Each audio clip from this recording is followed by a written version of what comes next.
Bonjour, j'espère que vous allez bien et que vous profitez de l'été. Je suis Delphine Zanelli. Bienvenue sur le podcast L'entreprise de demain, un podcast que j'ai créé il y a 4 ans pour comprendre comment conjuguer impact et performance.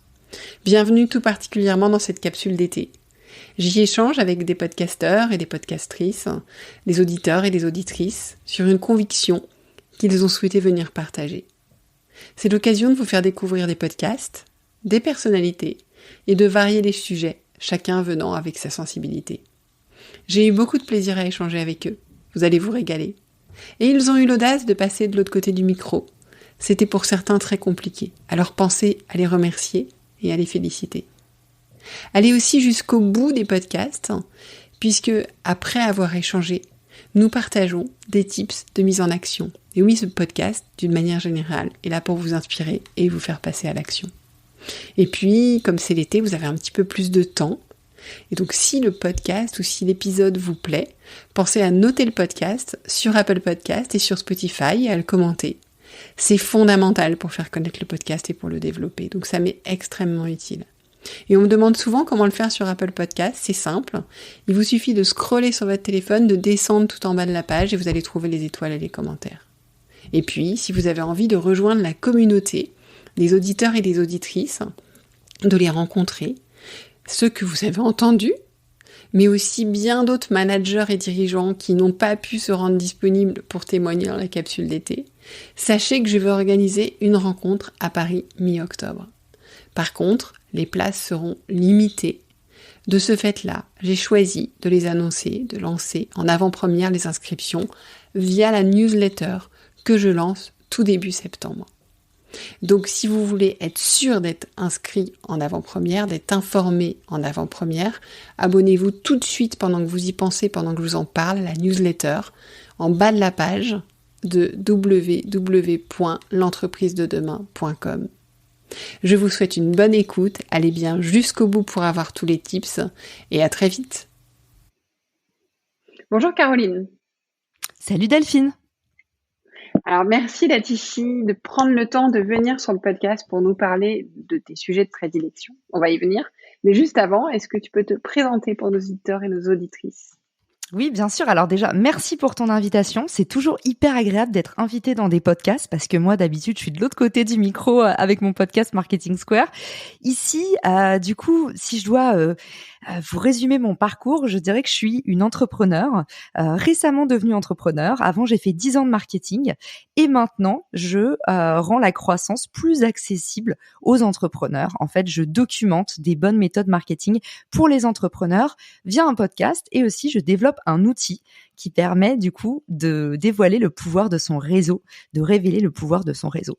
Et si tu veux, si on devait résumer en un mot ce qu'est ma paroisse, ce que je prêche, c'est un peu ce qui pourrait s'appeler du peer-to-peer marketing, c'est-à-dire utiliser les autres comme un canal pour créer un nouveau type de marketing alternatif. Parce que tu es convaincu que nous rentrons dans l'économie que tu appelles des connecteurs, donc tu vas nous expliquer, et c'est un peu ce qui fonde un peu ton approche. Tout à fait. En fait, ça fait un moment qu'on entend partout, oui, l'économie des créateurs. Et ça, c'est né pourquoi ? C'est parce que tout le monde en ce moment a le mot Web3 en bouche. C'est le truc qui fascine tout le monde. Alors, on va parler NFT, crypto, métaverse. Mais en fait, qu'est-ce que ça va changer pour le monde du travail, le Web3 ? C'est un peu une nouvelle façon plus dénucléarisée de travailler. Et puis surtout, ce que ça va changer, c'est qu'on va enfin être en possession de toute la data qu'on partage. Et du coup, ça crée l'économie des créateurs, comme on l'appelle, c'est-à-dire maintenant toute la data qu'on va créer, qu'on va laisser en ligne sur les sites, c'est-à-dire notre nom, notre photo de profil, les photos de tes amis que tu partages, tes emails, tes informations, toutes tes informations, elles vont t'appartenir. Et nous, on pense qu'une information qui a beaucoup de valeur et qui n'est pas encore en fait monétisable et qui n'est pas encore authentifiable, c'est la mise en relation. On pense que ça a une valeur immense et que derrière l'économie des créateurs, l'économie des connecteurs est en train de naître. Et en quoi ça va impacter notre façon de travailler, qu'on soit entrepreneur, mais aussi dans l'entreprise, selon toi ? Alors, t'as très bien fait de préciser que c'est pas du tout un nouveau truc hype pour les entrepreneurs only. C'est pas du tout un club privé, la mise en relation. C'est un marché énorme de 10 milliards de personnes. En fait, aujourd'hui, quelle que soit son échelle, que tu sois un étudiant ou que tu sois un senior, que tu sois en entreprise ou que tu montes ta propre boîte, solopreneur, entrepreneur, tout le monde, en fait, a besoin de mise en relation. Aujourd'hui, c'est tout simplement que tu cherches un emploi, que tu cherches à recruter, que tu cherches des nouveaux clients pour lancer ton business, que tu cherches éventuellement des nouveaux collaborateurs ou des nouveaux partenaires. Quelle que soit en fait ton activité, tu as besoin de la mise en relation pour accélérer ton business. Donc oui, c'est top pour les entrepreneurs qui, eux, en général, sont un peu multicasquettes. Ils doivent à la fois recruter, trouver des partenaires, trouver des clients. Oui, c'est top. Mais pour les employés, c'est aussi une super botte secrète, justement, pour accéder plus facilement à ce qu'ils recherchent au bon moment. Et tu le sais comme moi, maintenant, tous ceux qui sont employés, de plus en plus, ils deviennent recruteurs. Oui, et puis aussi, ils ont envie de bouger, ils ont envie de connaître, ils ont envie de connaître le marché, ils ont envie de choisir leur entreprise différemment. Est-ce que tu pourrais nous donner un ou deux exemples très concrets de ce que ça veut dire, de ce que ça veut dire en fait, tu es en train de nous parler un petit peu de l'impact du Web3 sur le futur du travail et de ta vision qui est vraiment centrée sur la valeur, ça va être la connexion. Est-ce que tu peux nous raconter un peu une histoire, peut-être pour encore imager pour les personnes qui nous écoutent, qui sont peut-être pas familières avec tout ça? Ouais, t'as raison Delphine de faire la police du jargon parce que tout ça, ça peut sembler un peu abstrait, alors qu'on a tous en tête des mises en relation autour de nous. Je te donne un exemple. Quand j'ai lancé Refer, mon ami Jordan m'a dit: Caro, si t'avais lancé Refer quelques années plus tôt, je serais millionnaire. Parce qu'on a tous fait des mises en relation qui ont créé des business, que ce soit avoir présenté deux potes qui ont cofondé une boîte, que ce soit monter une coloc, un mec qui galère à trouver un appartement et tu connais quelqu'un qui cherche. En fait, dans notre vie de tous les jours, on fait un tas de mises en relation. Moi, j'habite à Belleville, et ben on a un groupe Facebook où en fait, c'est une espèce de troquerie et tout le monde passe son temps à mettre en relation. Sauf que la mise en relation aujourd'hui, peu de gens la pratiquent parce qu'au final, c'est vu un peu comme du networking, c'est vu un peu comme un truc où genre c'est un peu passif. Moi, je pense que demain, la mise en relation, notre réseau, ça va devenir un asset, une ressource qu'on va pouvoir même monétiser. C'est-à-dire que demain, Delphine, si tu cherches par exemple une bonne agence SEO et que tu me dis: Caroline, est-ce que tu as une agence SEO à me recommander? Si je te fais gagner 2 jours de travail, eh ben peut-être que tu vas m'envoyer 500 étoiles sur Refer.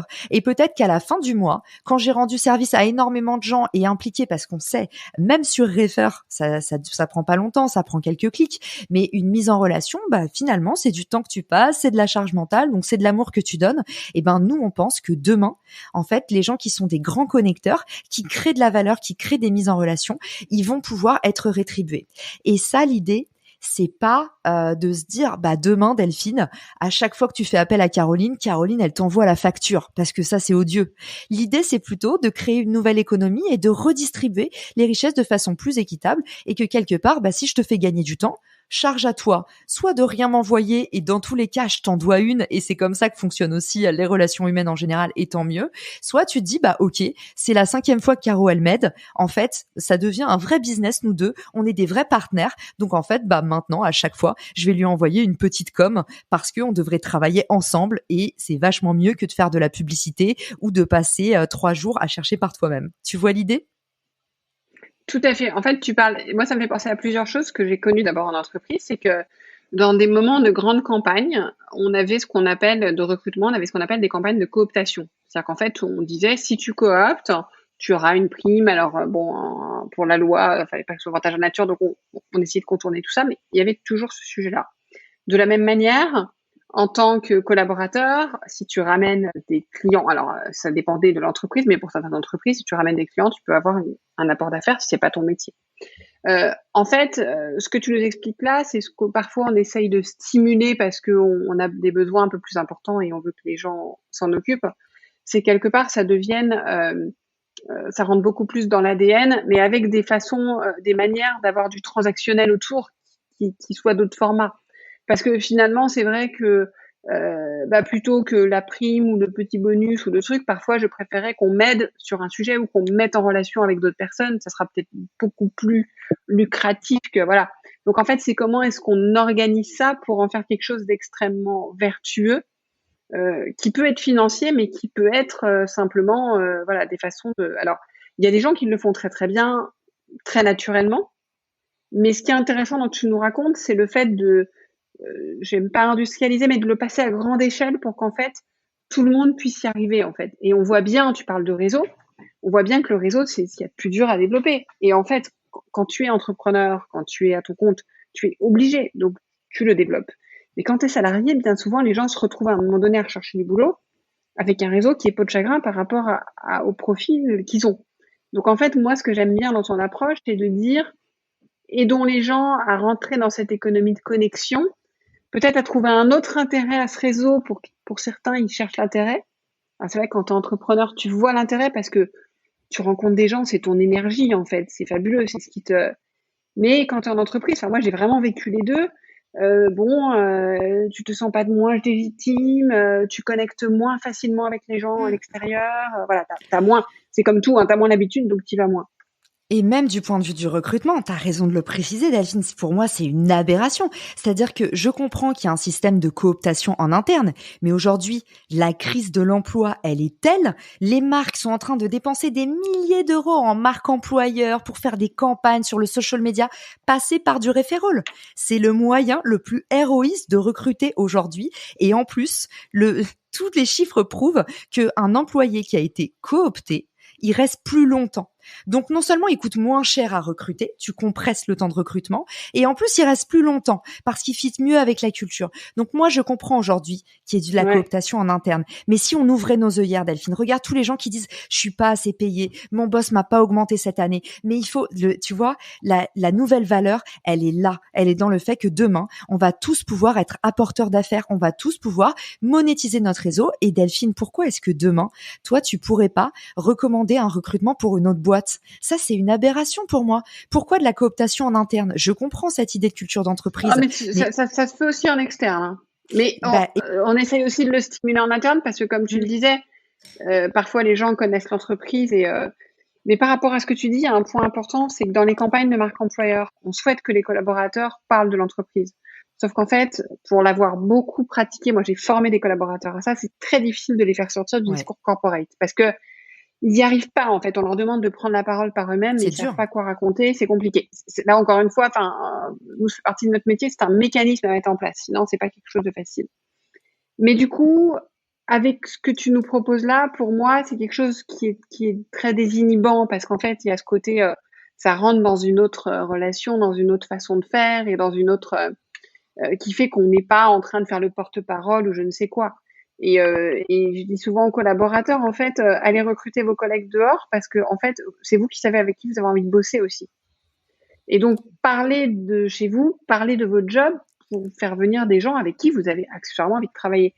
Mais voilà. Mais nous, enfin, les personnes externes aussi sont recommandantes pour les entreprises, bien évidemment. En fait, tout ça doit marcher à 360. Voilà, en synergie. Et l'idée, c'est essayer de comprendre comment est-ce que ces nouvelles technologies, comment ce Web3, comment ces nouvelles pratiques vont nous amener à être dans une, effectivement, à valoriser cette connexion au-delà de ce que font très bien des commerciaux ou des gens qui ont ça un peu dans le sang, mais le rendre, on va dire, générique pour tous, quoi. Donc toi, si t'avais un call to action, quelque chose à nous donner, à nous dire, en fait, pour qu'on puisse rentrer un peu dans cette dynamique, qu'est-ce qu'il faut qu'on fasse? Aujourd'hui, je pense qu'on est tous assis sur des tas d'or qu'on n'est pas capable de voir. Et tu sais, c'est le doigt pointe en l'air et l'imbécile regarde le doigt. Je pense qu'on est tous un peu comme ça. Aujourd'hui, on connaît tous des centaines de personnes. Moi, j'entends une croyance limitante de dingue chez les Français. Mais en fait, j'ai pas de réseau. J'ai jamais trop passé du temps. Mais vous avez tous un super réseau. C'est juste que pour l'instant, vous n'avez pas pris conscience des codes pour pouvoir l'activer. On n'a pas, tu vois, tout à fait la désinhibition. J'ai adoré que tu utilises ce mot. C'est tellement rare en France d'utiliser ce mot, mais t'as raison en fait. J'adore que tu dises que Refer désinhibe. C'est exactement ce qu'on essaye de faire. Moi, j'ai passé 9 ans aux États-Unis où les gens n'ont pas peur les uns des autres. Et tu vois à quel point ça fait que les business, il y a plus de collaboration. Tu vois, ils appellent ça, il y a un mot là-bas, c'est collaborative growth, la croissance collaborative. En France, on a l'intelligence collective, mais c'est perçu comme un truc de hippie. C'est tout sauf de la perf. Mais en fait, c'est la clé, la collaboration. Donc voilà, j'espère qu'on va réussir. Pour moi, c'est la croyance limitante, c'est se dire on n'a pas de réseau. On a tous un réseau et même un étudiant qui commence demain, qui cherche un job. Et c'est ce que je dis, parce que j'encourage plein d'étudiants. Tous les week-ends, je fais du partage de CV pour les aider à trouver le premier emploi. On sait à quel point c'est dur. Je leur dis toujours le referral. 1, est-ce que tu as suffisamment de témoignages? 2, appuie-toi sur des gens que tu connais déjà, tes profs, tes potes de promo, ils sont placés où, les anciens de ton école? En fait, il faut qu'on puisse créer des réseaux. La puissance des réseaux, c'est un pouvoir complètement insoupçonné. Ouais, tu as raison, complètement. J'aime beaucoup l'idée de collaborative growth. Alors oui, c'est en anglais, mais j'aime bien cette idée de croissance, on va dire de croissance collaborative, qu'on entend peu et qui fait effectivement vraiment sens. Si tu parles de Refer, donc on n'a pas vraiment expliqué ce que c'était, où est-ce qu'on peut le trouver? Tu peux nous dire en 2 mots comment ça se passe? Tout à fait, c'est une application gratuite qui est disponible sur tous les stores. Et l'idée, c'est de dire aujourd'hui, comme on a dit à travers tout cet épisode, l'économie des connecteurs, c'est peut-être un truc qui va permettre à tout le monde d'acquérir plus d'indépendance financière, de recevoir des récompenses sur la valeur qui est créée, d'amener plus de traçabilité dans les mises en relation qu'on donne pour pas faire des intros 2 fois à la même personne, par exemple. En fait, nous, ce qu'on veut dire, c'est aujourd'hui, tout le monde a une richesse libre d'exploitation qu'on n'utilise pas parce que LinkedIn, c'est top pour rencontrer des gens, mais LinkedIn ne te permet pas de faire du referral. Et tu vois aujourd'hui, le système de référencer, parrainer une amie, on le connaît dans le e-commerce. Moi, je voudrais, Delphine, que dans la vraie vie, pour tous les indépendants qui se lancent, qui galèrent à aller chercher des clients, à payer 100 balles du clic sur des régies qui vont aux GAFAM, moi, j'ai envie qu'on crée des collectifs et qu'on grandisse ensemble. Et je pense que employés, entrepreneurs, solopreneurs, tout le monde a un réseau. Et même un étudiant qui cherche un job, en utilisant Refer, il va arriver beaucoup plus facilement à ses fins et surtout, il va comprendre en quoi activer son réseau, commencer, ne pas hésiter à demander de l'aide.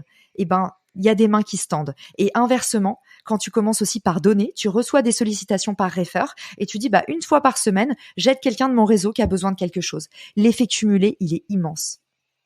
Et ce que tu dis est valable. Tu parlais d'entrepreneurs, tu parlais de solopreneurs, tu parlais d'employés. J'ai envie de dire, c'est aussi hyper valable pour des commerciaux en entreprise. C'est aussi très valable pour des recruteurs en entreprise, pour aller rendre service et faire parler de l'entreprise. Donc des DRH, des managers, et puis tous ceux qui ont envie de penser à la next step aussi. Parce qu'en fait, un réseau, c'est de la confiance, et la confiance, ça se construit sur la durée et sur le témoignage. Et quand tu dis effectivement 1 fois par semaine, aller aider, faut pas qu'on s'attende en 3 semaines. Voilà. C'est important d'être dans cette logique aussi. Et du coup, ça peut être un super outil pour faire adopter et tester de nouveaux réflexes à tous les gens qui nous écoutent. Donc, je te remercie beaucoup. Delphine, tu es engagée si tu veux venir pitcher Refer avec nous, c'est d'accord. Parce que tu le vends mieux que moi. Écoute, avec grand plaisir. Je le vends pour les gens qui nous écoutent. Après, c'est pas forcément. De toute façon, c'est gratuit. C'est gratuit, voilà. Rassurez-vous. Alors, pour clarifier, du coup, le business model, parce que c'est une question qu'on nous pose tout le temps. On nous dit, mais où est le piège? Comment ça se fait que c'est gratuit? En fait, ce qu'on va faire, c'est qu'on va permettre, du coup, à la fois un système où tu vas pouvoir, par exemple, Delphine, si tu me fais une intro qui m'apporte un super passage sur BFM Business, évidemment que j'ai envie de t'envoyer 500 étoiles. Donc, vous achetez des étoiles. Après, vous pouvez donner des étoiles à chaque fois que quelqu'un vous a rendu service. Et ce qui est hyper cool, et c'est pour ça que nous, on veut faire une espèce de, tu vois, un espèce d'écosystème où c'est du peer-to-peer et toute la valeur revient, en fait, et circule librement. L'idée, c'est que tu puisses redépenser ces étoiles en bookant des services à des membres de la plateforme. Donc, un petit coaching à un tel. Et en fait, on pense qu'on va pouvoir créer une nouvelle économie comme ça autour de la mise en relation, des connexions entre individus directement, justement, sans intermédiaire. Et nous, on prendra une petite transaction, on prendra une commission, une ponction sur ces étoiles. Par exemple, toutes les 100 étoiles, on prendra une étoile. Donc ça, c'est ce qu'on teste à partir de la semaine prochaine. Et après, il y a Refer for Business qui s'adresse aux entreprises, donc que tu connaissais sous le nom de Richmaker, qui change de nom. Et du coup, l'idée, c'est que Refer for Business, c'est sur abonnement et c'est pour les entreprises qui souhaitent justement faire de la fameuse croissance collaborative et trouver des idées de partenariat. Et là, on les accompagne dans la mise en place de partenariats. Donc voilà comment on se monétise, mais pour tous les utilisateurs, du coup, Refer est gratuit. Merci Caroline, c'est très clair. Donc en fait, en gros, à retenir, la collaborative growth, la croissance collaborative. L'avenir, c'est la connexion. Donc, utiliser le réseau encore plus et encore différemment de ce qu'on a l'habitude de faire. Et je pense que c'est des perspectives plutôt chouettes pour le futur du travail. Donc, je te remercie beaucoup. Merci à tous. Et puis, n'hésitez pas, si vous avez aimé le podcast, à laisser un petit avis à Delphine. C'est le petit bonbon pour les podcasteurs. C'est le petit bonbon pour les podcasteurs. Merci Caroline de le rappeler. Je ne le rappelle pas assez souvent. Allez, bon été à tout le monde. À bientôt. Salut. Merci pour votre écoute. J'espère que ça vous a plu.